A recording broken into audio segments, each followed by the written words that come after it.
Hola, y desde la histórica cancha sintética de La Polar le damos la bienvenida a una emisión especial de Fútbol por Dentro. Y es que hoy nos saldremos de nuestra estructura habitual y durante una hora estaremos acercándonos al decursar del fútbol y los futbolistas cubanos desde el pasado siglo XX hasta la actualidad.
Las celebraciones por el Día del Futbolista históricamente están asociadas al 11 de diciembre de 1911, cuando los equipos Atueis y Robert se enfrentaron en el desaparecido campo de Palatino. Sin embargo, investigaciones recientes apuntan a que el histórico encuentro se habría disputado un día antes de la fecha señalada como el primer partido oficial de fútbol en Cuba. Si bien se reconoce que en La Habana se jugó el primer partido oficial de fútbol en Cuba, en otros territorios del país existen reportes de que unos años antes se jugaba el deporte que propagaron por el mundo los marineros ingleses. Veamos qué nos dijo sobre el tema el investigador Alberto Quiñones. Se habla de que en 1907 ya hay prácticas del fútbol y más o menos en esa época pues también hay prácticas de fútbol en muchas localidades de Oriente. Se reporta en las crónicas de Emilio Bacardí Moriao, que fue el primer alcalde de Santiago, que el 23 de junio de 1905 se reporta un juego de fútbol oficial entre dos equipos, Club Amarillo y Club Azul. En junio de 1905 hay un juego oficial de fútbol en esta zona. En Cuba se celebra el Día del Fútbol en diciembre de 1911, porque hubo un juego entre un equipo de Cuba, Atuey, y un equipo de ingleses, Robert. Pero ya 6 años antes, no le estamos aquí quitando la primacía ni que se cambie el Día del Fútbol, ¿no? Es así, esa es la fecha oficial. Pero bueno, la historia es la historia y se recoge hasta que se demuestre otra cosa, que ahí ya en 1905 se jugó un partido oficial que se reporta. Llega a Cuba traído por los marineros ingleses. Todo parece indicar que los ingleses en Cuba introdujeron el fútbol, que data de 1907. Parece que hay un juego que se celebró en 1907 entre marineros ingleses, pero oficialmente en Cuba se reconoce el 11 de diciembre del 1911 como el Día de Fútbol Cubano. ¿Por qué? Porque se realizó el primer partido oficial en Cuba entre los equipos Robert y Atuey. Se realizó en el campo Palatino. El fútbol en Cuba era el que arrasaba con las multitudes. De hecho, los mejores estadios de aquel entonces eran de fútbol. Las sociedades españolas en Cuba tenían un gran auge y había una gran influencia española en Cuba. De ahí que el fútbol cubano alcanzó, o sea, era superior al béisbol. En aquellos entonces el béisbol era incipiente.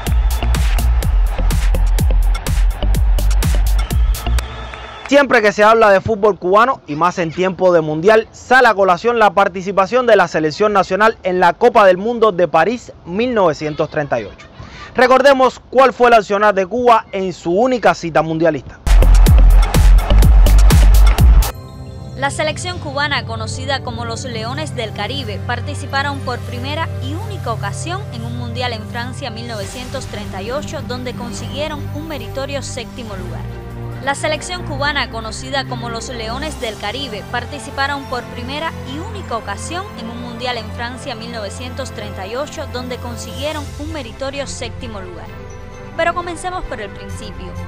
Si bien Cuba no participó de la primera edición de la Copa Mundial de Fútbol, sí disputó las clasificatorias de 1934, donde eliminó a Haití después de jugar 3 encuentros en Puerto Príncipe por 3-1, 1-1 y 6-0, aunque luego cayó ante México también al cabo de 3 partidos.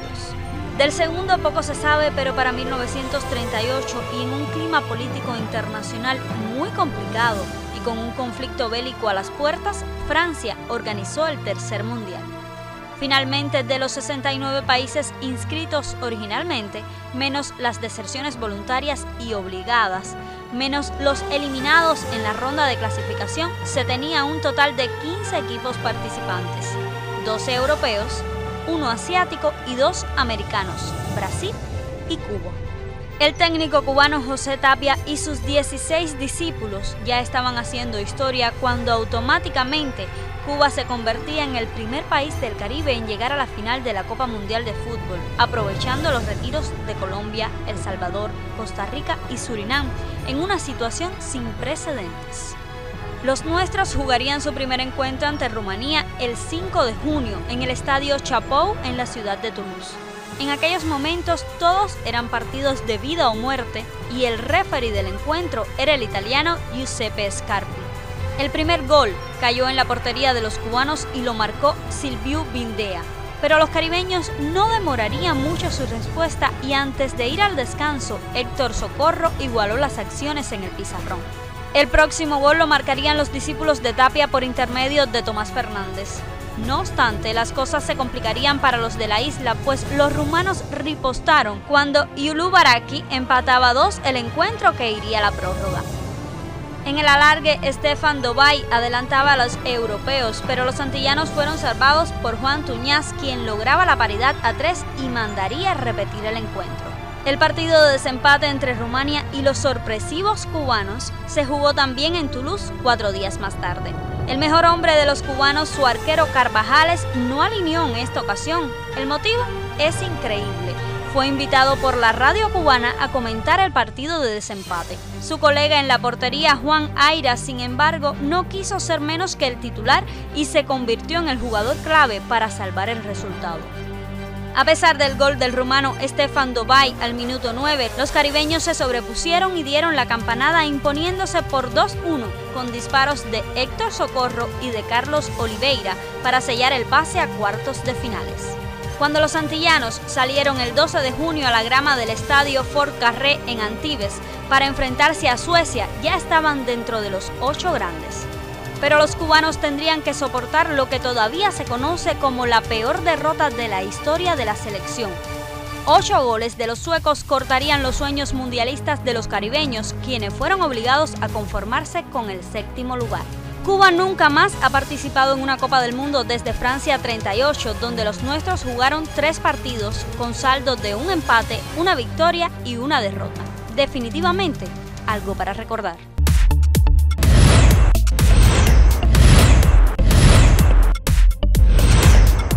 Los años 40 y 50 del pasado siglo atesoran hechos significativos para la historia del fútbol cubano. Sobre el intento de profesionalizar el fútbol en La Habana y la visita de clubes extranjeros, nos comentaron los ya desaparecidos Carmelo González e Ismael Cenet. El fútbol tiene muchas épocas. Nosotros, los que ya somos viejos, vivimos las épocas del 50 para acá, más o menos. Conocemos de la otra parte, pero realmente el fútbol como tal lo conocemos después del 50. Sabemos que anteriormente hubo un mundial donde participó un equipo de cubanos, de españoles prácticamente, aunque también habían cubanos, pero casi todos eran españoles. Pero hasta el año 48, 49 comenzó una época del fútbol cubano, semi-pro, con equipos españoles que se mantuvieron, Juventud Asturiana, Centro Gallego, Iberia,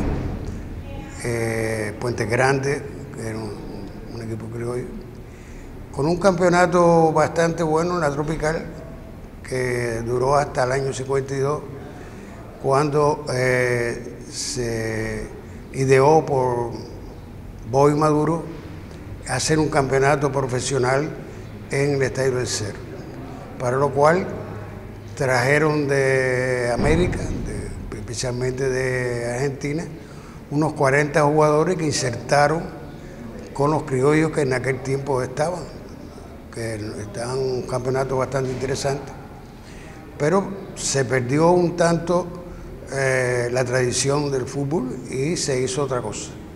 Durante 2 años se practicó el fútbol profesional en el Estadio del Cerro, pero el objetivo que tenía Bobby Maduro de levantar el fútbol no se podía hacer a corto plazo. Parece que él calculó mal y como a los 2 años de estar aquí no levantó mucho el fútbol, pues abandonó la idea y el fútbol tuvo que volver, pero un tanto vencido, a la Tropical, con todos los jugadores profesionales que no podían seguir jugando,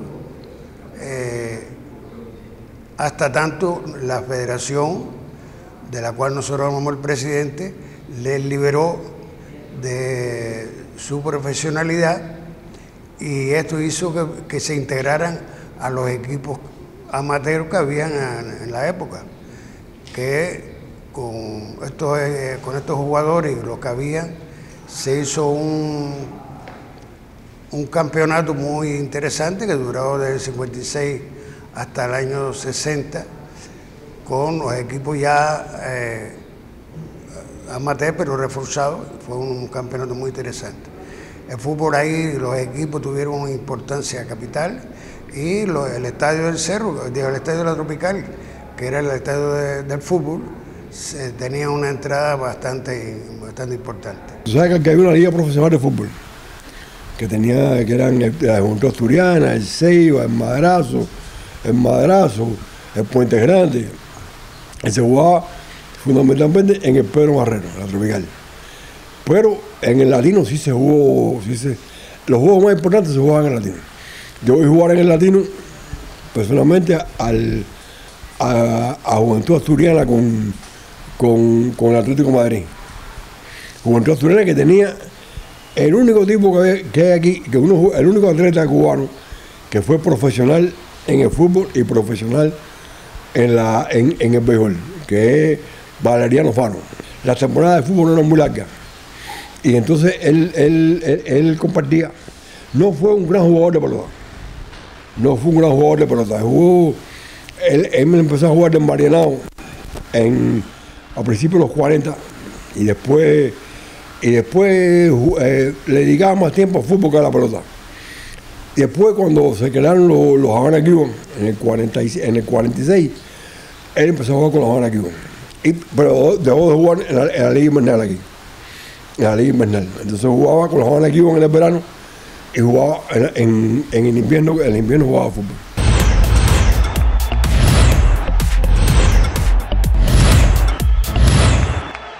Una nueva forma de ver y entender el deporte se implementó a partir de 1959. La implantación de la territorialidad en el fútbol provocó la desaparición de equipos icónicos del fútbol insular, como el Deportivo San Francisco, el Puentes Grandes, el Mordazo y los Diablos Rojos de Valtoni. Para dialogar sobre el tema, hoy nos acompaña en este programa especial Enrique Ricabal. Kiki, muy buenas tardes. ¿Cómo viviste tú este cambio que hubo en el fútbol cubano en los años 60? Bueno, eso es algo muy difícil de explicar, puesto que en los años anteriores al 59, aquí había una forma de interpretar el fútbol muy bonito. Había mosquitos infantiles, juveniles, segunda, primera, interbarrio, centros laborales. Es decir, que había muchas opciones donde tú te podías desarrollar el fútbol. Sin embargo, se jugaba todos los domingos en el Pedro Marrero, con una intensidad muy grande a partir de enero hasta diciembre, con breves descansos nada más. Eso permitía que hubiera un muy buen desarrollo del fútbol y una calidad muy buena, a pesar de que también teníamos la posibilidad de tener algunos extranjeros residentes en Cuba que participaban en esos torneos y que daban una perspectiva más amplia de lo que es el fútbol. Después vino el cambio. Con el cambio se perdieron los nombres de los equipos. Por ejemplo, este barrio donde estamos hablando ahora tenía Ceiba, Muy bien, Mordazo, Puente Grande, San Antonio. Mire cuántos equipos había en un solo barrio, con distintos niveles, es decir, juveniles, primera, segunda, pero los teníamos y había posibilidad de ir desarrollando de poco a poco hasta llegar a la cúspide, que era la primera categoría, que era muy fuerte en Cuba. Después de eso vino el cambio. ¿Y qué originó el cambio? Que ya tú no podías escoger tu equipo, tu barrio, tu interés de jugar, sino que tenías que esperar porque la Comisión Nacional se reuniera y determinara de qué equipo tú ibas a jugar. Podías jugar de Marianao, podías jugar de otro, de aquí, de allá, con gente que inclusive tú no tenías el deseo de jugar. Eran más bien contrario de toda la vida que tú siempre estabas enfrentándolo. Pero bueno, fue así. Y eso, en mi opinión personal, originó un gran daño al fútbol en Cuba. Ahora, fueron tiempos de cambio, tiempos, digamos, para los que practicaban al fútbol y jugaban al fútbol, tiempos un poco complejos, compañeros y rivales, compañeros de toda la vida pasaron a ser rivales y rivales, bueno, pasaron a compartir equipo. Conversábamos también, previo a salir en cámara, sobre la etapa también de los años 40 que usted pudo vivir como niño, que le entró el fútbol por los ojos, esa etapa del fútbol, del intento de profesionalizar el fútbol en Cuba y todo el movimiento que había aquí en la barriada esta de Puentes Grande. ¿Qué recuerda usted de esa época en la que el fútbol cubano tiene, digamos que un momento de esplendor, con la llegada de alrededor de 40 futbolistas argentinos, con la llegada de futbolistas costarricenses también para jugar acá en nuestro país? No, también habían españoles, había diversos países, pero lo más importante de este tema es que habían, por ejemplo, cuando usted iba al Pedro Marrero a jugar un partido de fútbol, había un comité de damas que te ayudaban y te estimulaban en el fútbol. Los tenían todos los equipos lo tenían. Y después que se terminaba el partido, había una reunión previa de festejo o de análisis del partido, donde de ahí nos compartíamos de una manera muy personal, muy íntima, pero muy profunda sobre cómo había sido el resultado y qué habíamos logrado. Aquí, por ejemplo, teníamos un terreno de fútbol, el Campo México. Un día llegaron y nos quitaron y nos pusieron una escuela, que creo que es la escuela importante, pero había otras áreas donde se podían haber hecho esa escuela sin problema. Sin embargo, optaron por coger el terreno de fútbol y nos los quitaron. Y así se fue apagando el desarrollo del fútbol en esta barriada tan importante como es Puente Grande. Porque si vamos a hablar de barriadas importantes, está Puente Grande, está San Francisco, está el Auto, está la 10 de octubre, que eran lugares donde se promovía muy bien el fútbol. Pero eso se perdió de mala manera. Y con lo que tú me decías de los años, tenemos la posibilidad de decir con orgullo que Cuba tuvo una vez la posibilidad de participar en un mundial por derecho propio, que fue eso, que si no me equivoco fue 34-38. El 38. Que fue muy importante, que se hizo un buen papel y se participó por derecho propio, repito, y que nos llenó de alegría y de honor que ver el Cuba. Después de eso jamás en la vida hemos tenido esa oportunidad. Ahora, se podría decir, por esto que usted me comenta y por lo que hemos podido estudiar y analizar de documentos y demás archivos que quedan de esa época, que en Cuba existía una cultura futbolística. Los grandes diarios de la época, el diario de la Marina y demás, todos los días hablaban de fútbol, se escribía de fútbol, en la televisión se transmitían partidos, la radio se hacía eco. ¿Cómo lo vivían ustedes? ¿Cuán importante era también verse reflejado en los medios de comunicación de la época? Bueno, eso era muy importante porque había muchas publicaciones realmente, como usted dice. Tanta que si usted jugaba bien te hacían una remembranza de cómo que habías hecho, cómo lo habías comportado en el terreno, y eso te estimulaba a ti y a tu equipo. También veíamos que, por ejemplo, en el caso de los extranjeros, había muchos extranjeros que jugaban con muy buen nivel, muy buena calidad, y eso te permitía a ti, después, día entre semana, tratar de practicar lo que tú veías y ibas mejorando tu nivel técnico y físico. Y eso era muy importante porque nos veíamos muy gratificados con lo que se salía en las prensas. Ahora, con una persona como usted que ha vivido tantas décadas de fútbol en Cuba, que ha visto cómo ha sido la evolución, después de la etapa que le tocó como jugador, ¿qué hechos resaltaría después de esos años 60, la década de oro del fútbol cubano en los 70, los mundiales sub-16 y sub-17 del 89 al 91? ¿Qué hechos resaltaría usted de las últimas 6 décadas del fútbol en Cuba? Bueno, yo resaltaría lo siguiente. Aquí vino una vez un entrenador brasileño y habló en la televisión y le hicieron esta pregunta: ¿qué podemos hacer con el fútbol cubano? Y él dijo textualmente: solamente tenemos que hacer coger balones y tirarlos en la calle. Con eso basta, porque el futbolista cubano tiene el biotipo del brasileño. Y lo que hace falta es que tenga el balón entre los pies, que se desarrolle, que juegue, que constantemente esté, porque en Brasil es así. Y eso es muy importante para nosotros. Tener la posibilidad de estar constantemente, que eso se perdió. Como se perdieron algunos equipos, como se perdieron algunos terrenos, como se perdieron algunas instancias de que nos ayudaban a desarrollar el fútbol. Eso es importante en esta vida. Ahora, ¿y cómo ve el futuro? Es decir, estamos haciendo un programa especial por los 111 años del primer partido oficial de fútbol en Cuba. ¿Cómo ve el futuro del fútbol en Cuba? ¿Cómo ve el 2023? ¿Cómo usted se siente con esto que está pasando con el fútbol cubano en estos momentos? Yo no me atrevo a negar la posibilidad de futuro. No me atrevo a eso, porque hay que tener esperanza siempre. Pero sí creo que hay que redoblar mucho el trabajo, mucho el esfuerzo, abrir las puertas para que tengamos más jugadores afuera, subiendo el techo de conocimiento, de táctica, de estrategia, de físico, de técnica, que eso es importante, porque nosotros tenemos un techo, y el techo que tenemos nosotros en el nivel no da para competencia internacional de mucha importancia. Tenemos que aumentarlo, y creo, en mi opinión muy personal, de que la posibilidad está en desarrollarnos con el fútbol extranjero, aceptar visitas aquí, ir afuera, con tantos jugadores afuera. Tenemos el ejemplo, por ejemplo, de la pelota, los jugadores de pelota nosotros van afuera y triunfan. ¿Por qué? Porque tienen calidad y allá afuera aumentan su nivel. Eso tenemos que hacer con el fútbol. Esa es mi opinión. Ahora, cada mes de diciembre, cada celebración por el Día del Futbolista, ¿qué compañeros, qué amigos del fútbol, qué le viene a la mente a Kiki Ricabal cuando llegue el mes de diciembre y se celebra el Día del Futbolista en Cuba? Bueno, me viene a la mente, por ejemplo, Nini Piedra. Un señor futbolista, capitán del equipo nacional durante muchos años, un Peñabel, defensa central del equipo nacional, un señor futbolista también, que fue galardonado varias veces en los eventos internacionales.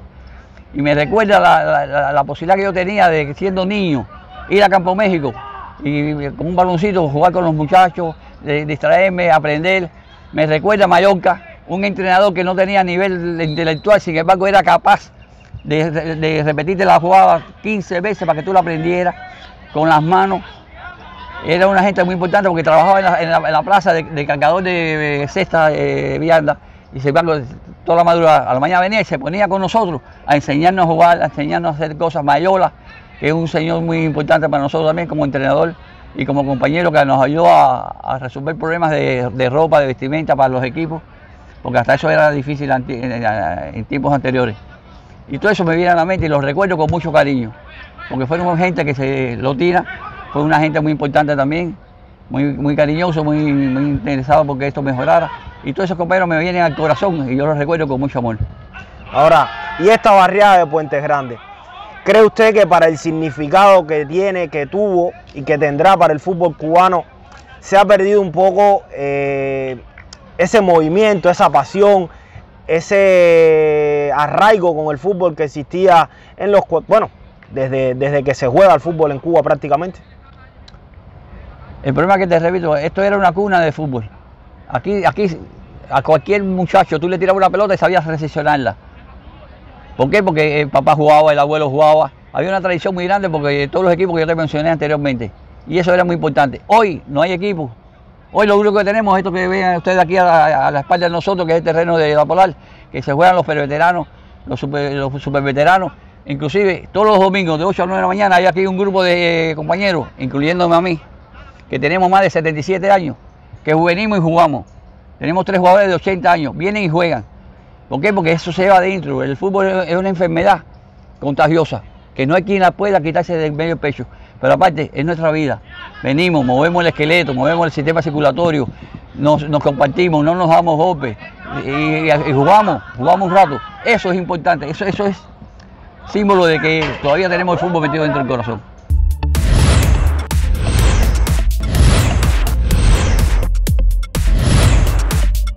Hola, buenas tardes familia, por aquí Iron Reyes, mandándole un saludo ahí a todos los futbolistas cubanos y muchas felicidades en este que es nuestro día, muchas bendiciones y cosas buenas.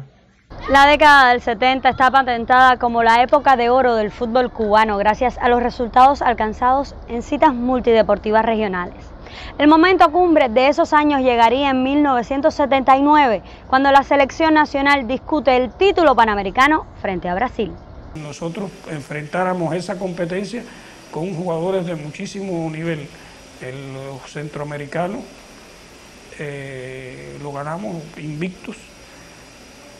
Y después vamos a Puerto Rico, donde se dieron una serie de circunstancias que fueron bien aprovechadas por los jugadores nuestros y que dio que lográramos discutir la medalla de oro con Brasil ese año y ser subcampeones panamericanos. Nosotros ya discutiendo la final consideramos que habíamos cumplido la meta y que no podíamos ser mezquinos. Salimos a jugar con Brasil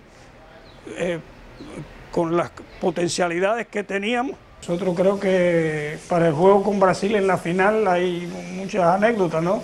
Ya la Adidas había conformado el uniforme que se iba a jugar, que iban a jugar Argentina y Brasil en la final, y los zapatos inclusive.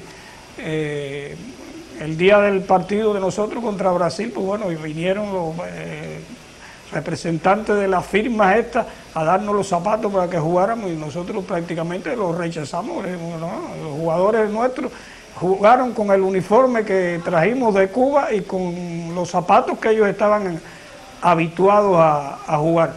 Hay que decir que ahí, en este partido, los brasileños hicieron uso de su maestría y de sus vivencias en el fútbol de alto nivel. Nosotros teníamos a Pereira, que era junto con un brasileño el máximo goleador de ese torneo, y a los 13 minutos del primer tiempo nos expulsan a Pereira por una provocación que le hizo un defensa brasileño y él reaccionó, el lineman lo estaba observando y ahí mismo nos quedamos con 10 jugadores. Jugar contra Brasil con 10, sin Pereira y sin Mazó, que estaba suspendido, pues ya eso era muy difícil lograr ganarlo ese torneo y terminamos perdiendo 3-0.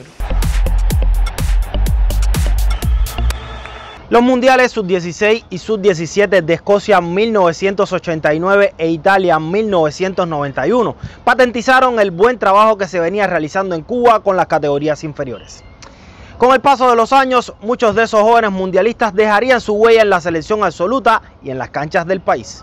Para nosotros fue muy importante porque era por primera vez que nosotros íbamos a enfrentar a un torneo y era la primera vez y primera participación que tenía Cuba, que se inició en esas categorías en nuestro país. Primeramente del año 87, en un torneo de juegos escolares, como nosotros conocemos, hicimos una preselección amplia y después para esperar y hacer la observación de los jugadores en el próximo juego escolar en el año 88, donde ya conformamos el grupo de 25 jugadores y estuvimos entrenando sobre 15 o 20 días con una salida a Brasil para iniciar el trabajo para esa categoría. Era un momento, una época diferente y nos preparamos muy excelentemente para enfrentar a ese torneo que es un campeonato del mundo, que para nosotros era estar dentro de los 16 países del mundo, porque eran cuando ellos competían 16 nada más, y para nosotros era una cosa grande de enfrentarlo. Perdimos 3-0 con ambos países y con ganas empatamos el partido 2.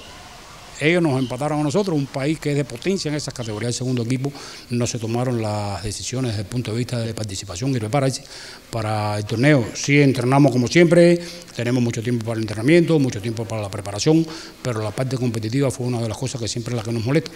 Y no tuvimos solamente de la idea es ir para la eliminatoria, ¿entiendes? Que fue en Trinidad y Tobago también, ¿entiendes? Y fue la razón de no ocupamos ya el primer lugar de CONCACAF. La preparatoria fue bastante buena, los entrenadores excelentes y la preparación para mí fue muy buena, independiente que lo único que faltó fueron topes internacionales para poder enfrentar esta clasificación con más fuerza, con más seguridad. Teníamos de contrario a Uruguay, teníamos a Ghana de nuevo y teníamos a España, ese grupo, y para no hacer mucho los resultados con Uruguay fue el partido que perdimos 1-0, ¿entiendes? Con Ghana perdimos 2-1 y después con España perdimos 7-2 con España, ¿entiendes? Y después nos quedamos fuera, pero al final del Mundial, campeón del mundo gana y segundo lugar España. Ya podemos ver la magnitud que tenía ese grupo de nosotros para nosotros poder clasificar. En resumen, el Mundial de Escocia 89 lo ganó Arabia Saudita y los cubanos quedaron en el puesto 15. Entre las figuras más sobresalientes por los de la mayor de las Antillas estuvieron Bernardo Rosete, Alexis Rebé, Ariel Álvarez y Armando Cruz. El seleccionado de Bahrein fue galardonado con el premio al Fair Play y el Balón de Oro fue para el escocés James Will. El líder goleador fue Fode Camara, de Guinea. Por otra parte, en Italia 91 los nuestros quedaron en el último lugar, el 16. No obstante, se destacaron figuras como el portero Odelín Molina, Luis Martel y Eliezer Casamayor. Esta copa se la llevó la selección de Ghana a casa y también se llevaría el Balón de Oro que fue otorgado a Ni Lampey. El líder goleador fue el brasileño Adriano y Argentina se quedó con el premio al juego limpio.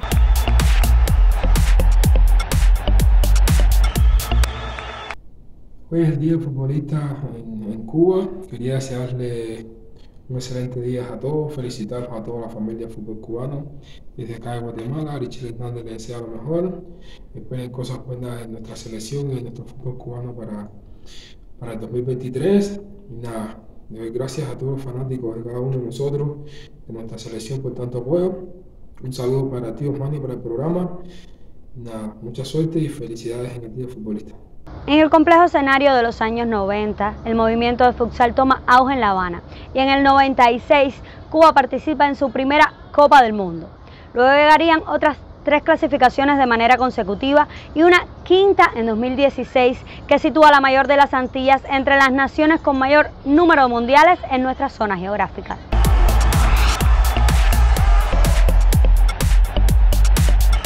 El convulso periodo especial de los años 90 también marcó el comienzo de una nueva etapa en el fútbol femenino cubano. Las mujeres querían su espacio en el más universal y profesores como Gregorio El Goyo Dalmau, José Luis Elejalde y Mario Cubas formaron a muchas de las que hoy trabajan para lograr una mayor inclusión e igualdad de género en el deporte más seguido y practicado del mundo. Yo creo que hay una visión masculina, sigue primando en nuestras federaciones, estamos hablando de fútbol, pero puede existir en cualquier otro deporte. Y yo creo que es muy injusto, porque las mujeres, cada vez que le hemos exigido una preparación, han cumplido con esa dosis de requisitos que tendrían que demostrar, tendrían que vestirse como hombres en el siglo XIX para estar a la par de nosotros. Yo creo que no. Es decir, cuando vemos a muchas mujeres comentaristas deportivas, directivas, hablando de fútbol, lo hacen como mujeres, pero lo hacen con el mismo rigor que los hombres, con el mismo conocimiento. Y creo que la Federación Cubana se tendría que llenar de directivas mujeres también. Es decir, eso sucederá cuando veamos más mujeres dirigiendo equipos de fútbol, cuando la veamos más como árbitras de partidos de fútbol.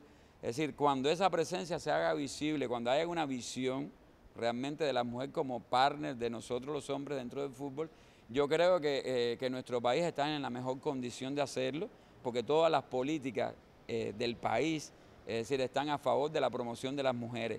Entonces yo creo que esas prácticas culturales y educativas son barreras que debemos derribar y yo creo que las mujeres también tienen que contar con la solidaridad de nosotros los hombres. No se trata solamente de una tarea de las mujeres, sino que nosotros, las personas que estamos en la capacidad de abrir esas puertas, de cambiar esas normas, decirle bienvenidas.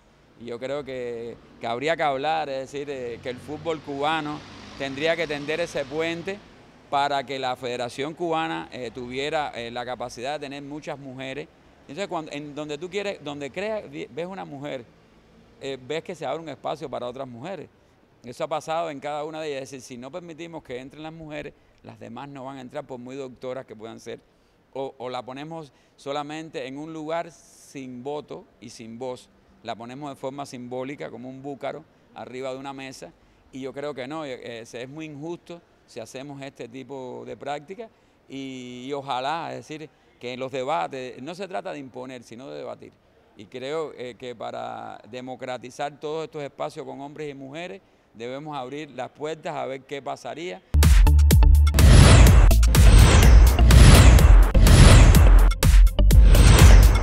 Sin árbitros no hay fútbol, o al menos de manera organizada como lo conocemos desde hace mucho tiempo. A lo largo de la historia, Cuba ha contado con muy buenos oficiales como el santiaguero Osvaldo Brea o el camagüeyano Juan López Paya. Las nuevas generaciones, con Ivette Santiago a la cabeza, trabajan para mantener ese legado. La experiencia en la India fue realmente espectacular.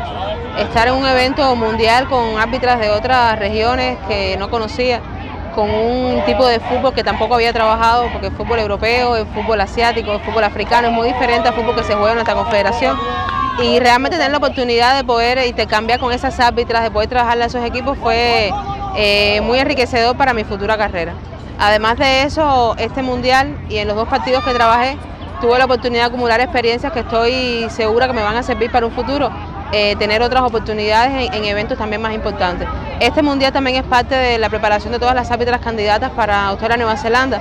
Es parte de esta preparación y se tiene en cuenta los resultados de trabajo que se tuvieron en ese mundial y también, por supuesto, la participación en otros partidos durante este año para poder hacer una evaluación y finalmente conocer si estamos o no en la lista para el mundial del próximo año de primera categoría. Una lista que debe salir próximamente, en la cual tengo grandes esperanzas de poder estar.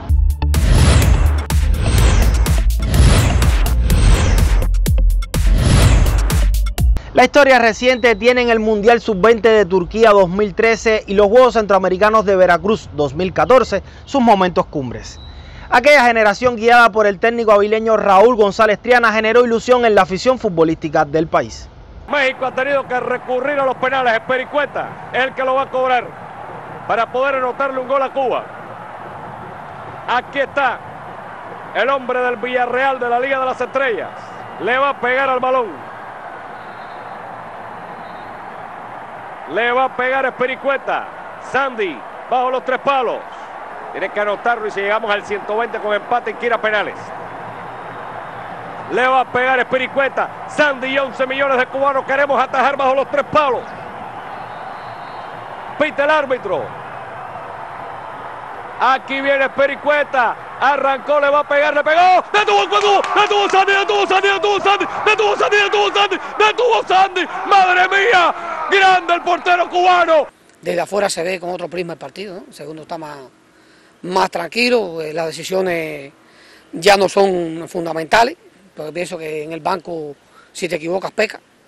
De ahí todo el tiempo estuve orientando a Ciara lo que se debía hacer, cómo se tenía que manejar los jugadores en los 120 minutos en el alargue.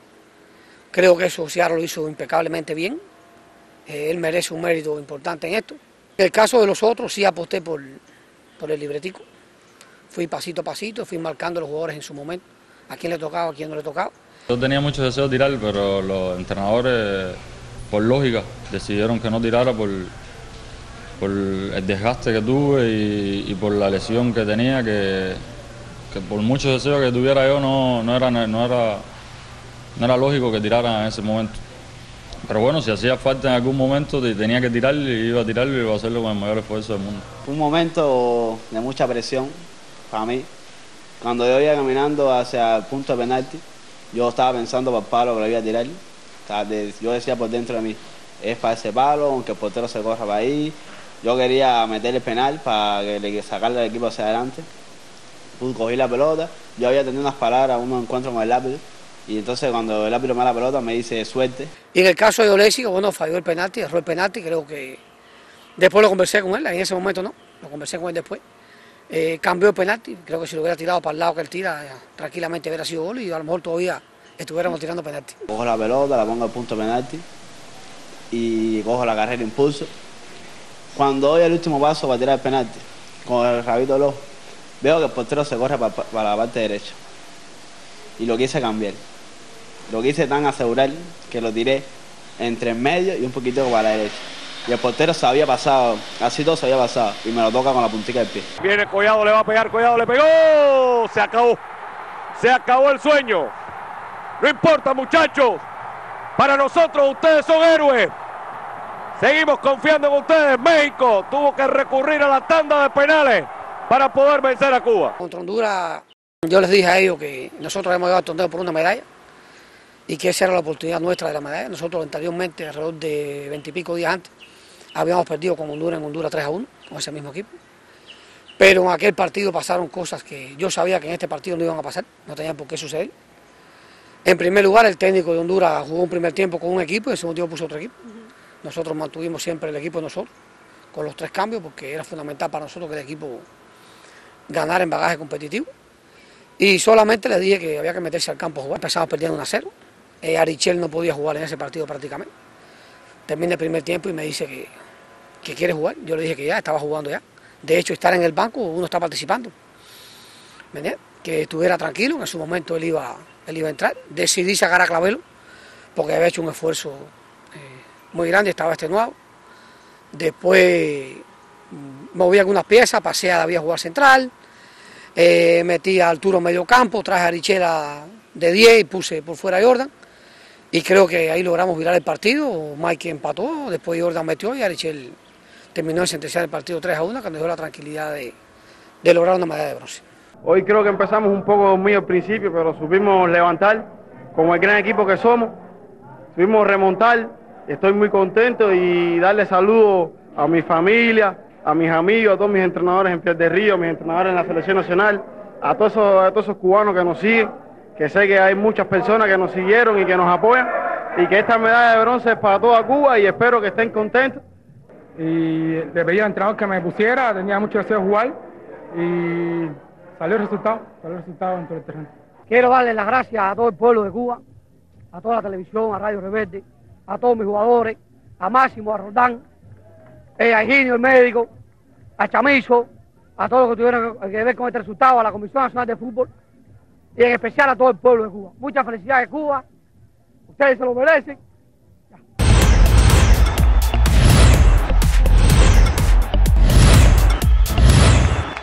La palabra legionarios tiene un simbolismo especial para la afición cubana que durante varios años abogó por la convocatoria de futbolistas cubanos residentes en el exterior.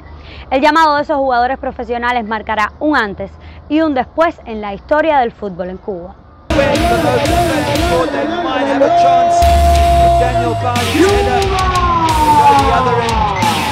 Pues todas las fechas FIFA que vienen, hacer los partidos, o sea, completarlas, hacer los entrenamientos en las fechas que nos dé el organismo superior del fútbol, y para seguir cogiendo ritmo, porque se ve la mejoría del grupo siempre que tenemos concentraciones largas. Cuando mejor jugamos al fútbol es cuando ya nos vamos.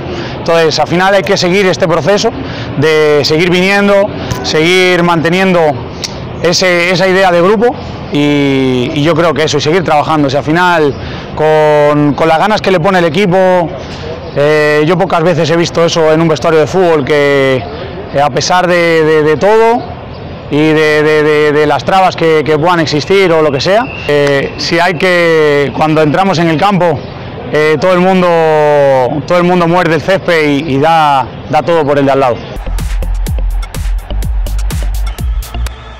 El 2022, año en que se celebra el 111 aniversario del primer partido oficial de fútbol disputado en Cuba, nos deja, entre muchas otras cosas, la primera presentación de los llamados legionarios ante su afición.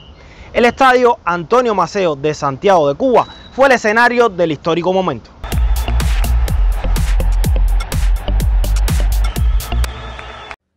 Hola, ¿cómo están?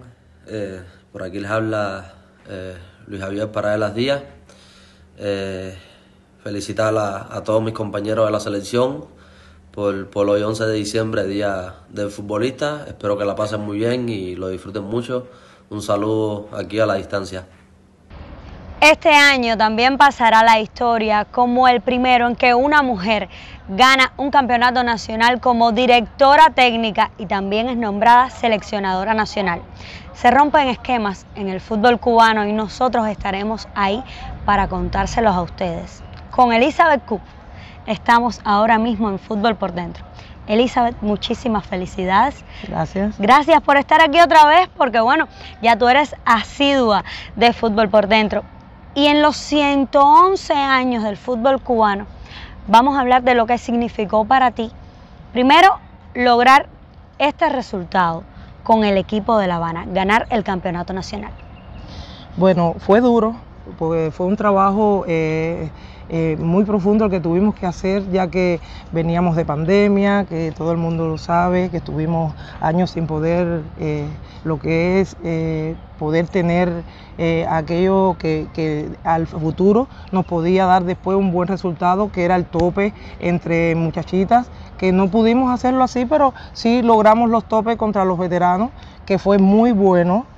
Eso fue muy bueno, eso fue una preparación muy buena para nosotros y tuvimos un buen resultado al cual yo quiero felicitar hoy nuevamente a ese buen equipo que tuvimos, esas niñas que con problemas, sin problemas, pudieron dar todo y a mi directiva, a mi cuerpo, a mi colectivo técnico, que si no fuese por la unión y por la familia que hicimos, no hubiéramos logrado nada.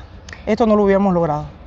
La Habana, que viene de mucha historia también en el fútbol femenino y en el masculino, ¿cómo afrontaste el reto de dirigir un equipo como La Habana, de ser la directora técnica de un equipo grande? Porque siempre los equipos grandes pues tienen su peso, ¿no? Y no solo tienen los ojos para lo bueno y para lo malo también, Elizabeth, ¿no? Sí, ¿cómo que no?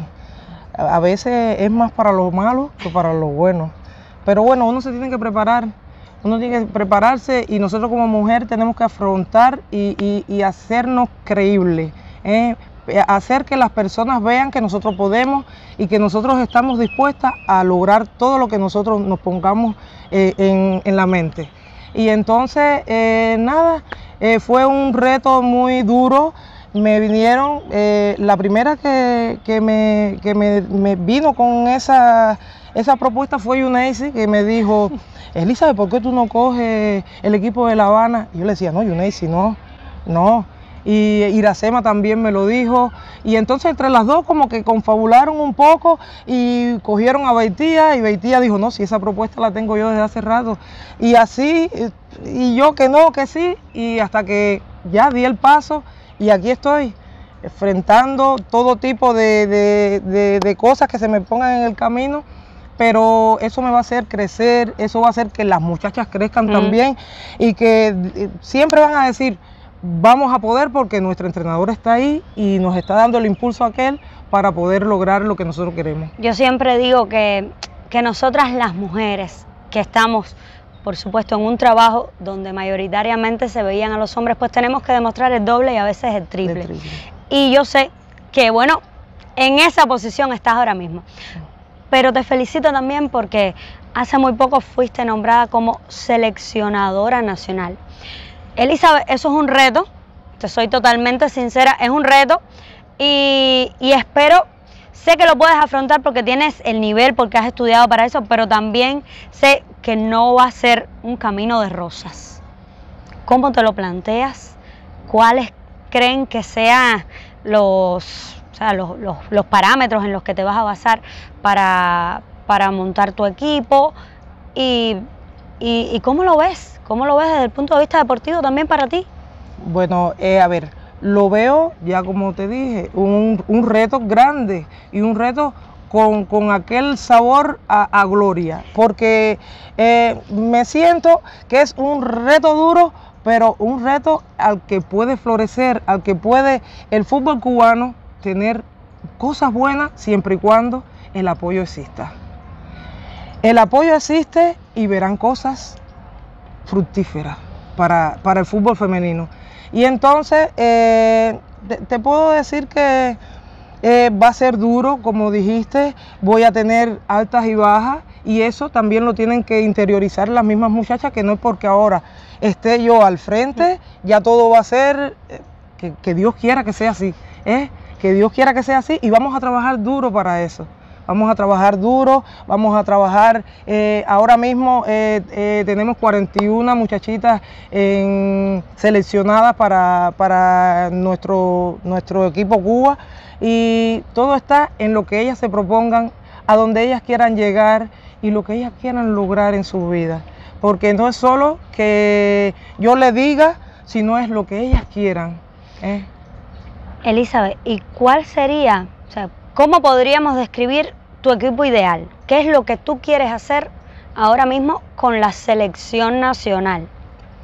Bueno, ahora mismo con la selección nacional quisiera hacer una buena selección donde el tope o lo que en el camino tengamos, salgamos bien y si hay porque puede existir y va a existir, hay un bajón, que ellas mismas puedan proponerse a que esas dificultades que tuvimos ahí no se vuelvan a repetir.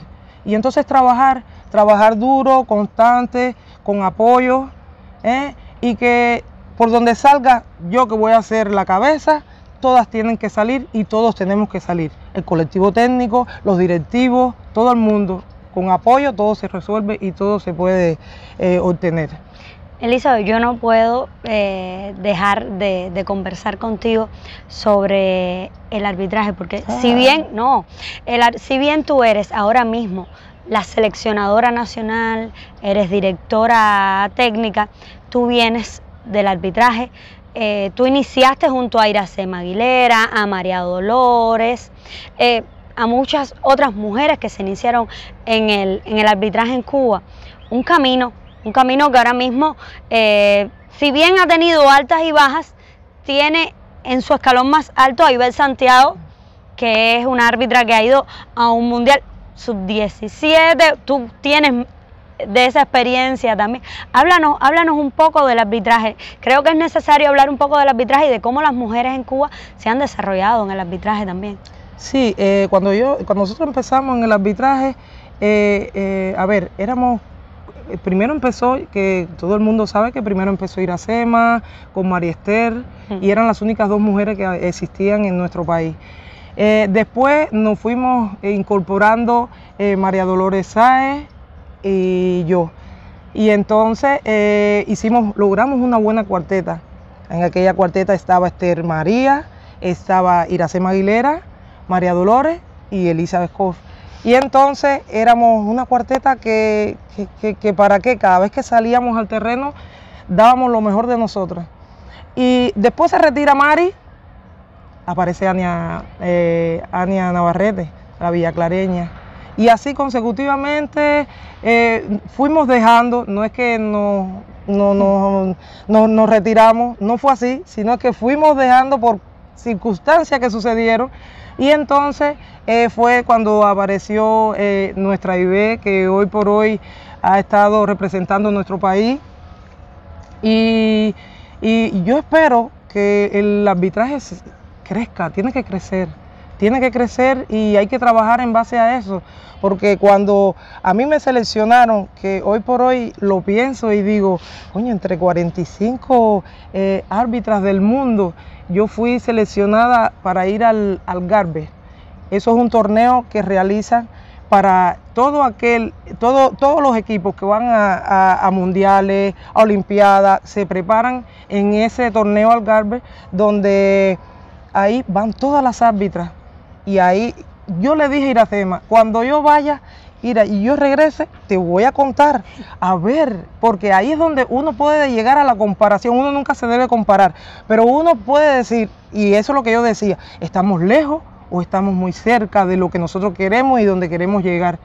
Y de verdad que nos quedamos, por lo menos esa cuarteta se quedó con un sabor amargo, ya que podíamos haber llegado bien lejos en el área de nosotros, y no fue así. Quizás le faltó un retiro también. Un retiro también que nunca apareció, y como que nos olvidaron así, ya estuvieron, trabajaron, fueron buenas, pero ya al olvido, y eso no debería pasar. Cuando participé en el Mundial Sub-17 y Sub-20, también fue una cosa, bueno, que todo el mundo quisiera. Participar de esa hermosa fiesta, porque es una hermosa fiesta. Y entonces estuve 25 días en Japón y fue lo máximo. Fue lo máximo porque ahí tú ves el nivel que tienes, al llegar acá a nuestro país, en qué debes de trabajar un poco más para mejorar, y son cosas que en el futuro te ayuda te ayuda a crecer, te ayuda a ser mejor árbitra, mejor persona, mejor compañera, porque te enseñan a trabajar en equipo, te enseñan a tú sentir por la persona que tienes al lado. Y eso mismo que aprendí ahí, lo pienso transmitir aquí a las muchachitas que sean seleccionadas para este equipo Cuba.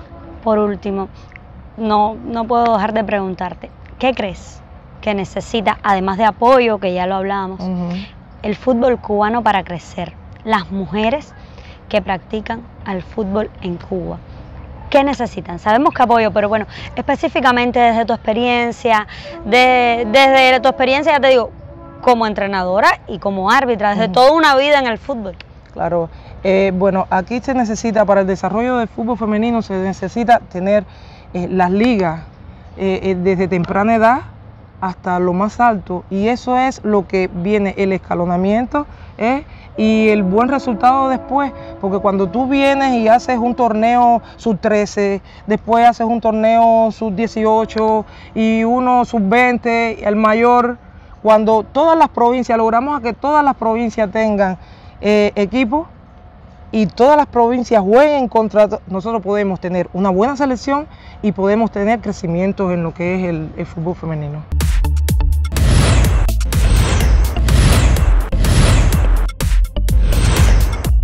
De varios futbolistas cubanos y la obtención de títulos en diferentes ligas y torneos ha puesto en el centro de atención de los medios de comunicación nacional e internacional el fútbol cubano. Hola a todos, aquí os habla una vez más Carlos Vázquez, jugador de la selección nacional, y bueno, nada, felicitaros a todos los hinchas, a todos los trabajadores y a todas las personas relacionadas con el mundo del fútbol, que es nuestro día.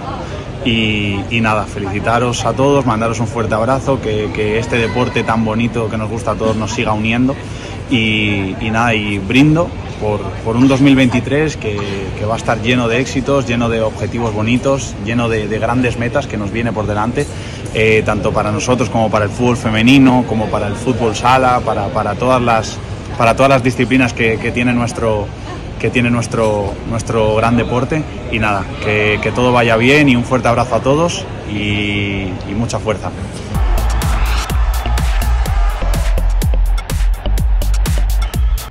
Y rodeados del futuro del fútbol cubano, nos despedimos. Ojalá que el 2023 nos traiga muchas alegrías.